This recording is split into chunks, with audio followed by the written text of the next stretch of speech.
mùa đông giá bao la bề rộn ràng nơi đây một niềm vui mới Giáng sinh đến rồi.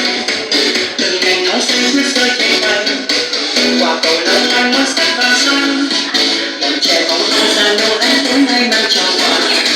Một đường đi qua đèn màu nhấp nháy sao vui muôn nhà, còn lòng phi nhẹ kia sẽ đã tối, đường tình hắn đã Giêsu ra đời.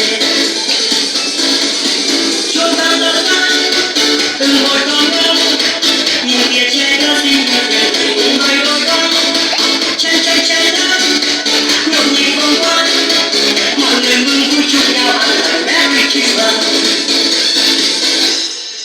Nụ cười trên môi dù mùa đông giá bao la mây trời rộn ràng nơi đây một niềm vui mới Giáng sinh đến rồi. Từng ngày nắng xanh tuyết rơi trên tay, quả cầu lông lanh muôn sắc vàng xanh, bọn trẻ bóng tham gia Noel tối nay mang cho quà. Một đường đi qua đèn màu nhấp nháy sao vui muôn nhà, còn lòng phi nhân kia sẽ đã tối, đường tình hắn đã Giêsu ra đời.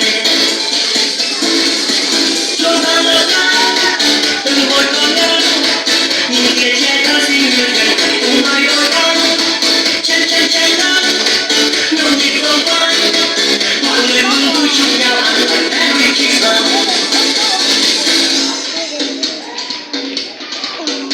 Bom bom. Yes, wow.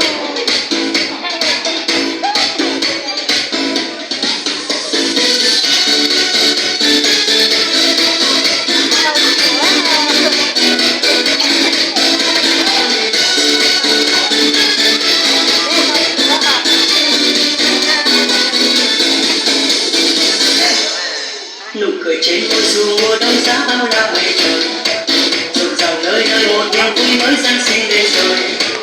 Từng ngày nắng xanh tuyết rơi trên tay, quả cầu lông lanh muôn sắc vàng son, bọn trẻ bóng tham gia Noel tối nay mang cho quà.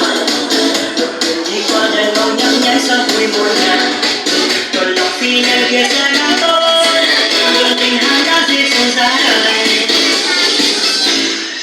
Chuông vang